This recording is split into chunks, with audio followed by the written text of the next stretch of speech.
Hello everyone, welcome to Creatrix YouTube channel, my dear friends. I have with me another hero of GATE 2023. We have with us Rakshit Datta.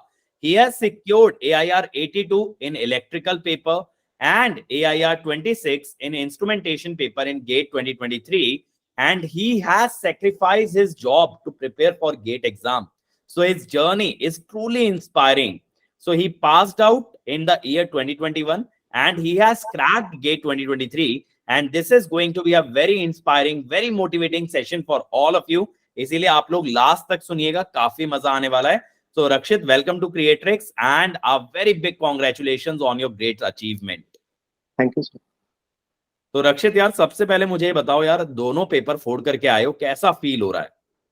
Sir मतलब पहले तो थोड़ा unexpected था, क्योंकि मेरे को लग रहा था AIR 400 to 500 के बीच में आ सकता है इलेक्ट्रिकल में, लेकिन डबल डिजिट में रैंक आना ही अनएक्सपेक्टेड है, तो काफी अच्छा लग रहा है सर।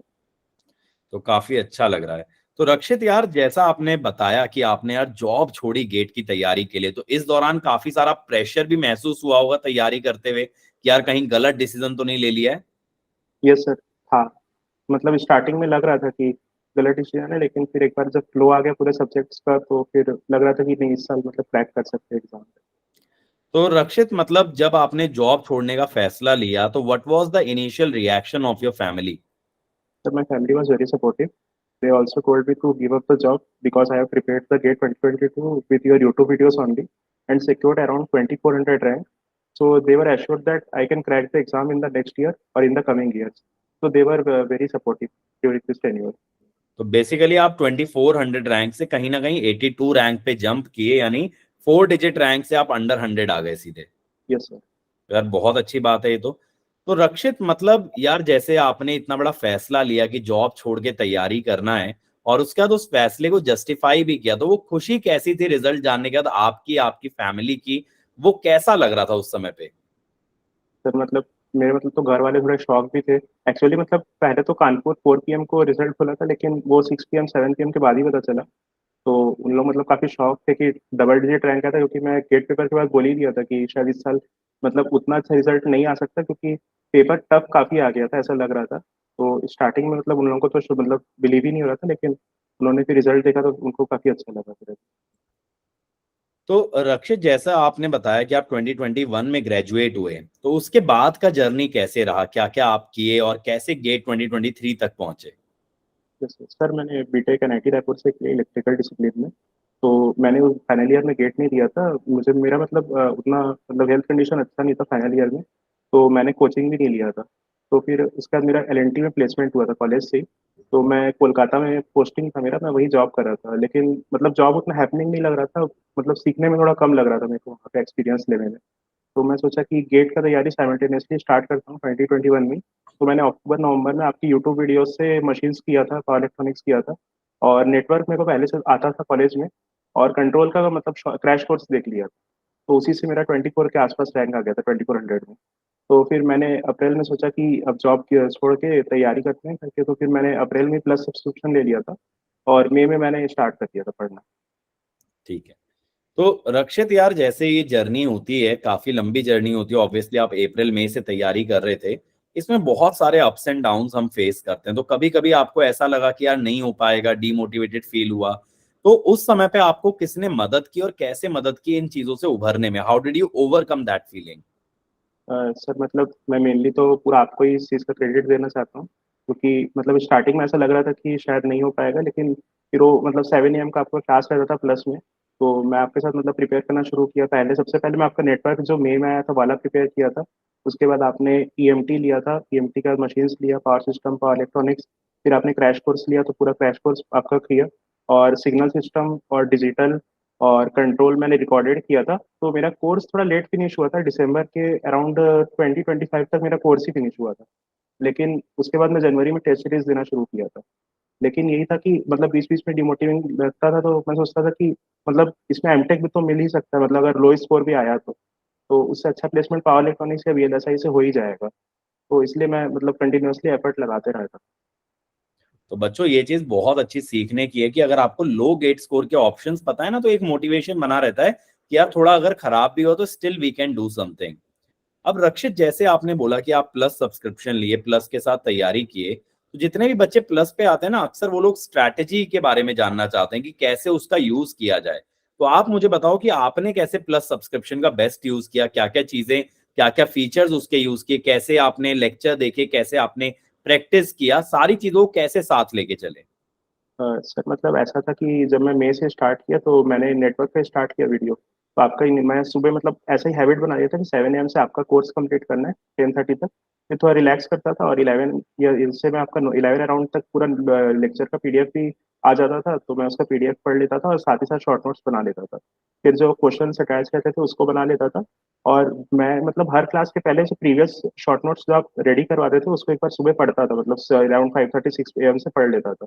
और वीकली आपका जो क्विज होता था उसको फॉलो करता था।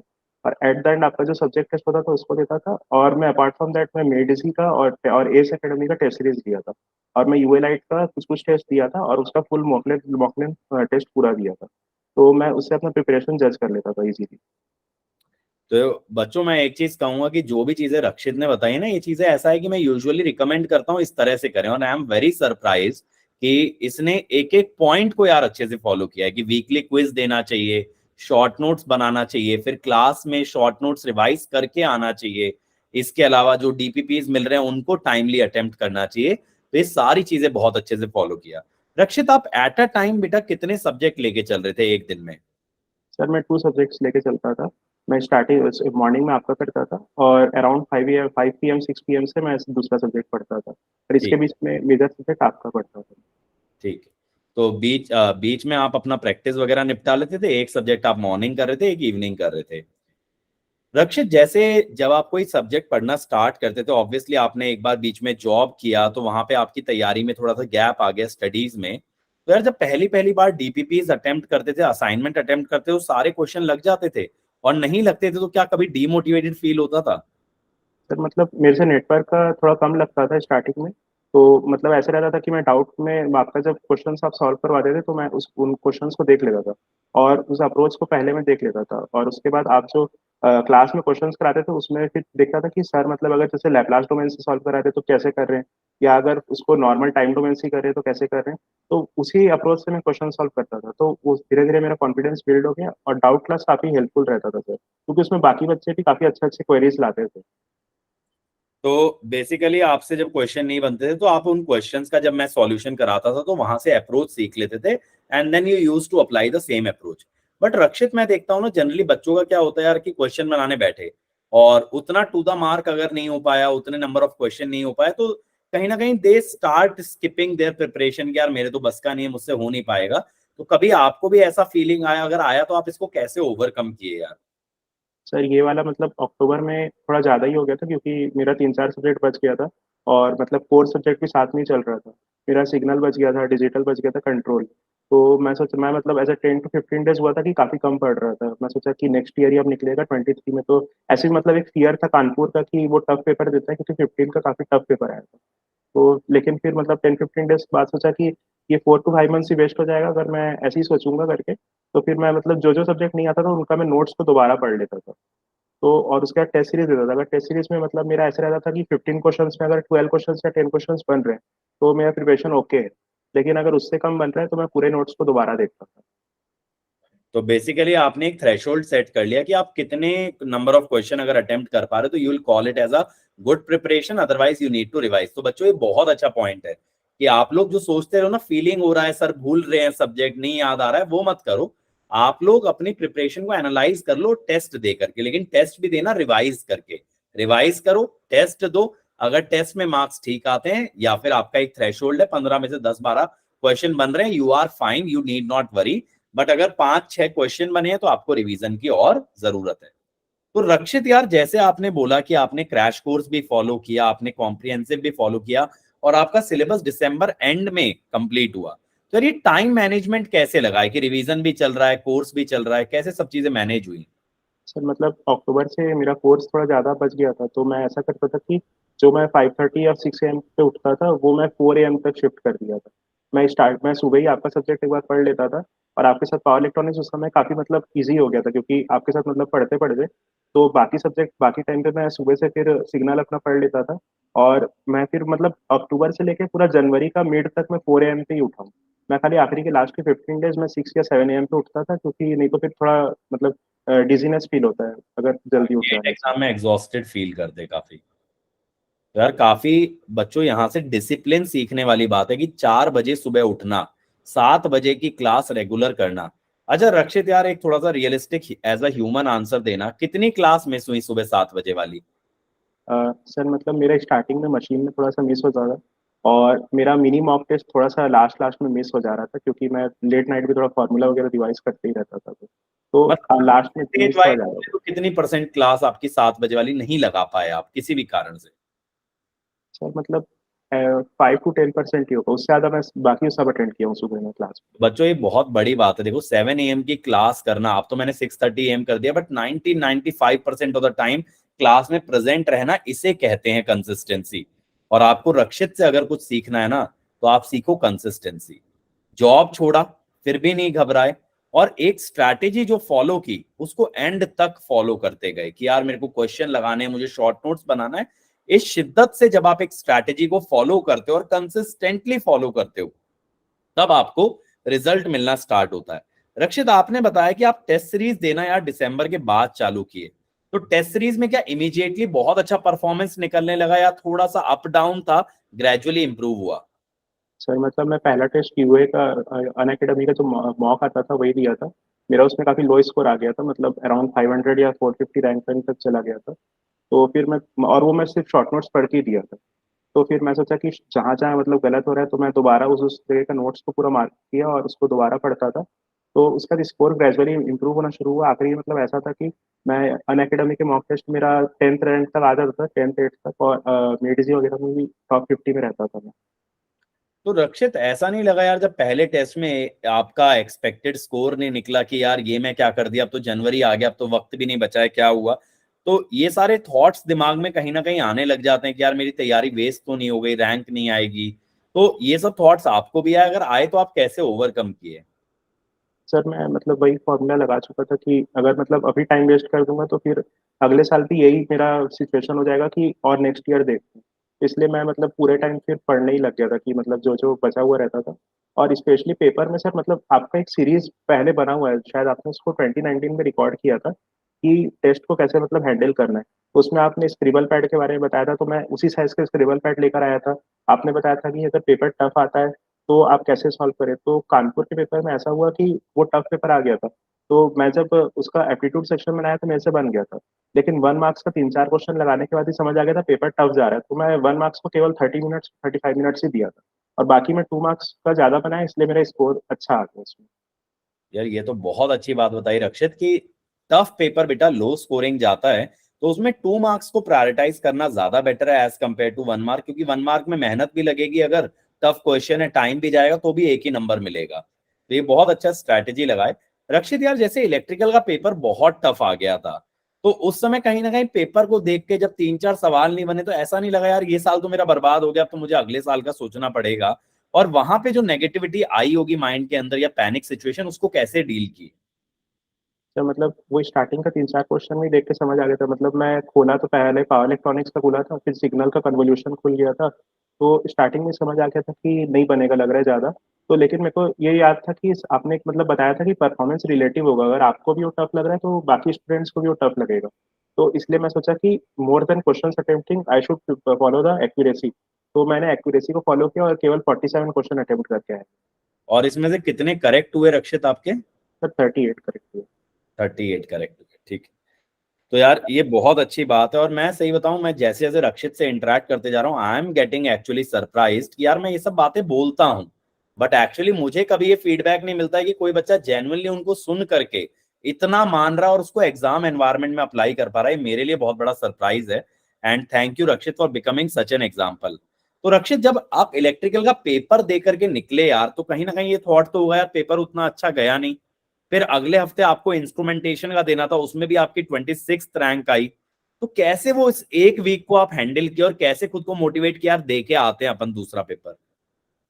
सर मतलब निकलने के बाद तो पूरे मतलब एग्जाम हॉल में सबका मुंह उतरा हुआ था, तो मेरा भी मुंह उतरा ही हुआ था। तो काफी टफ लग रहा था देख के, लेकिन ऐसा लग रहा था कि शायद अच्छा कुछ हो जाएगा। तो मैं मतलब एग्जाम से आने के बाद मैं मतलब शाम को तो मैं मूवी देखने चला गया था घर वालों के साथ, क्योंकि मैं 10 मंथ से कुछ भी ऐसा किया नहीं था लाइफ में। तो उसके बाद मैं 4 दिन मतलब कुछ पढ़ा नहीं था, सिर्फ लास्ट के 2 डेज आपका कंट्रोल का क्रैश कोर्स का लेक्चर एक बार देख लिया नोट्स को, और एक बार एनालॉग को पढ़ लिया था, और ईएमटी और सिग्नल पढ़ के चला गया था, क्योंकि सिग्नल मतलब इलेक्ट्रिकल में थोड़ा टफ लग रहा था मेरे को। तो उतना पढ़ा, तो उससे ही मतलब मेरा रैंक आ गया उसमें, क्योंकि उसका कोर थोड़ा इजी आ गया था। तो रक्षित, जैसे अब आज की डेट में बच्चे दो स्ट्रीम से अप्लाई करते हैं, तो अगर एक बच्चे को इलेक्ट्रिकल के साथ इंस्ट्रूमेंटेशन देना है तो आप उसे क्या एडवाइस दोगे कि उसको क्या चीजों का ध्यान देना होगा इंस्ट्रूमेंटेशन में भी अच्छा रैंक लाने के लिए? पहले तो उसको इलेक्ट्रिकल का जितना सिलेबस है काफी अच्छे से करना चाहिए, क्योंकि अगर अपन उसका नॉन कोर सब्जेक्ट भी कर लेते हैं तो पूरा मैच हो जाता है उनके साथ। सिर्फ मेजरमेंट का कुछ पार्ट है जो ट्रांसड्यूसर वाला, वो हमारे में नहीं आता है। और कोर अपन में मतलब ऐसा है कि कोर को अगर अच्छे से पूरा पढ़ेंगे तो उनका पेपर इजीली सॉल्व हो जाएगा। तो मैं मतलब पूरा इलेक्ट्रिकल के अच्छे से पढ़ा था। मैंने सिर्फ 2 पेपर देना था, और अगर मेरा ऐसे नहीं होता एमटेक के लिए चांस के लिए, मैंने इंस्ट्रूमेंटेशन अप्लाई किया था। तो मेरे को लगता है कि अगर कोई इलेक्ट्रिकल अच्छे से पढ़ रहे हैं तो इंस्ट्रूमेंटेशन भी काफी इजीली निकल जाएगा। तो बच्चों, आप लोग बिल्कुल भी ना घबराएं, ये मत सोचें कि इंस्ट्रूमेंटेशन के कोर के पीछे भागना पड़ेगा। जैसा रक्षित ने बताया, ट्रांसड्यूसर है। ट्रांसड्यूसर में ऑलरेडी मेजरमेंट में पढ़ाता भी हूँ, यूट्यूब पे भी पढ़ाया हुआ है, आप देख सकते हो। और आप बहुत अच्छे से इंस्ट्रूमेंटेशन का पेपर टैकल कर सकते हो। तो रक्षित, एट द एंड मैं आपसे एक चीज पूछना चाहूंगा यार, इतनी जर्नी आपने की, इतना एक्सपीरियंस आपने गेन किया ओवर द 2 इयर्स, अगर कोई एक ऐसी लर्निंग है जो आप बच्चों के साथ शेयर करना चाहो विच हैज बीन इनवैल्यूएबल और योर सक्सेस मंत्रा, कि यार ये चीज तो होनी ही चाहिए एक एस्पिरेंट के अंदर? सर पहले तो मतलब उनको डेडिकेटेड रहना चाहिए कि वो स्टार्ट क्यों किए थे, और उन्हें hard working through out the year अगर रहना चाहिए। और सेकंड चीज मैं बोलूंगा कि अगर क्वेश्चन कम भी बन रहे हैं तो उनको थॉट देना चाहिए कि ये इसको हम नए तरीके से कैसे सॉल्व करें, rather then by seeing the solutions and getting excited. और सेकंड चीज ये बोलूंगा कि मेरा जैसे कॉलेज में एवरेज पॉइंटर था, तो मुझे मतलब कॉलेज में मेरे मतलब मेरे फेलो स्टूडेंट्स उतना हेल्प नहीं मिलता था। तो उनको मतलब आपके जैसे गाइड या किसी जहाँ से भी पढ़ रहे हैं, उनको उस टीचर पे काफी ट्रस्ट होना चाहिए कि वो उनका 1 साल टीचर ने अगर आप पे इन्वेस्ट किया तो आप भी उनके साथ थॉरोली प्रिपेयर करें, रेदर देन गेटिंग डाउट्स और ये सब चीज में टाइम वेस्ट ना करें। और मैंने तीसरा चीज ये किया था कि मैंने सोशल मीडिया को पूरा अवॉइड कर दिया था। मैं केवल टेलीग्राम चलाता था, और बीच बीच में फेसबुक वगैरह में इसलिए खोल के देखता था कि कोई जॉब नोटिफिकेशन एक्सेट्रा तो नहीं है। तो मैंने ये 3 चीज ही फॉलो किया था, लेकिन हार्ड वर्क सबसे ज्यादा जरूरी है।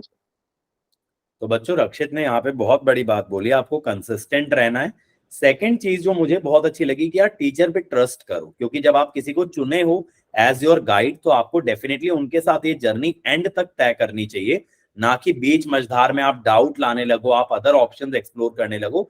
तो आप लोग एक ये समझो कि टीचर स्टूडेंट का जो रिलेशन है, टीचर अगर आपके अंदर इन्वेस्ट कर रहा है तो आप भी अपना ट्रस्ट, अपना फेथ टीचर के अंदर इन्वेस्ट करो, मिलके तैयारी करो, ताकि एक बेहतर कल आप बना पाओ। और सोशल मीडिया, यार मैं बोलता रहता हूँ, आप लोग पूछते हो व्हाट्सएप ग्रुप बनाओगे क्या, टेलीग्राम ग्रुप बनाओगे क्या, ये सारी चीजें डिस्ट्रैक्शन का ही काम करती है। क्योंकि वहां पे इतना सारा अननेसेसरी डिस्कशन होता है, कोई बच्चा आज मस्ती ले रहा है, कुछ भी लिख रहा है तो आप रीड कर रहे हो, हंस रहे हो, एंजॉय कर रहे हो, बट उसमें कितना टाइम चला जाएगा उसको कभी आप क्वांटिफाई कर नहीं पाओगे। और बहुत सी बातें ऐसी रहेंगी जो आपने देखा सुना, खास करके नेगेटिविटी, जो कि आपके साथ स्टिक हो जाएगी। आपको लगेगा कि ठीक है यार, आपने टेलीग्राम फेसबुक बंद कर दिया, लेकिन वो बात आपके दिमाग में अटकी रहेगी, it will not let you focus at all. This is the power of negativity. तो नेगेटिविटी से इसीलिए बच के रहना है। तो यार रक्षित से बात करके मुझे तो बहुत ही अच्छा लगा, क्योंकि जितनी भी मैंने आज तक चीजें बोली हैं, ये लड़का 2019 के वीडियो से सीख करके अगर गेट अटेम्प्ट कर रहा है तो मेरे लिए बहुत बड़ा अचीवमेंट है। मैं ये कहूंगा अब तक का, मतलब चाहे मैंने जितने भी रैंकर्स का इंटरव्यू लिया है, this has been the best interview so far, क्योंकि यहां मुझे लगा है कि जो मैं एफर्ट दिया हूं, चाहे यूट्यूब पे दिया हूं चाहे प्लस पे दिया हूं, दे हैव बेसिकली रिवॉर्डेड मी। तो बच्चों, आप लोगों को भी रक्षित से सीखना चाहिए। What I would say to learn from Rakshit is the consistency, that is the key. इतना कंसिस्टेंट स्टूडेंट मैं बहुत रेयरली देखता हूं। अगर आप लोग भी ऐसी कंसिस्टेंसी लेके आते हो तो डेफिनेटली आप लोग भी मचा सकते हो। और अगर आप लोग चाहते हो इस तरह की कंसिस्टेंसी और मेरे साथ तैयारी करना, तो आप लोग अनअकैडमी पे आ सकते हो। जैसे रक्षित ने एक डिसीजन लिया which has changed his life. अगर आप अभी आते हो तो you can save up to 49% 25 मार्च तक। सिंपली आपको क्या करना है, अनअकैडमी ज्वाइन करना है यूजिंग कोड अंकित ESE। अभी मिनिमम प्राइसेस है, उस पर 10% डिस्काउंट है, 10% कोड का डिस्काउंट अलग से है, एक्स्ट्रा मंथ भी मिल रहे हैं, सारी चीजें मिल रही हैं, सब चीज बेस्ट मिल रही है। और अभी मेरा एनालॉग चल रहा है तो आप मेरे साथ एनालॉग कवर कर सकते हो। और हमारी ऑफलाइन क्लासेस भी इस बार स्टार्ट हो रही हैं। अगर आपको ऑनलाइन में कंसिस्टेंसी में दिक्कत आती है तो आप ऑफलाइन से तैयारी कर सकते हो। अगले संडे से स्टार्ट करेंगे, दैट इज 26 ऑफ मार्च। तो 26 ऑफ मार्च शाम 5 बजे से हम लोग स्टार्ट करने जा रहे हैं, तो आप लोग हमारे साथ जुड़ सकते हो। So thank you Rakshit for taking time out and guiding our aspirants, and again a very big congratulations to you. And I hope कि जो भी आपके ड्रीम्स हैं, जो भी चीजें आप अचीव करना चाहते हो इस रैंक पे, वैसे तो आपको सारी अपॉर्चुनिटी मिलेंगी, बट मेरी तरफ से बेस्ट विशेष है कि आपको आपकी ड्रीम अपॉर्चुनिटी जरूर मिले। Thank you. Thank you.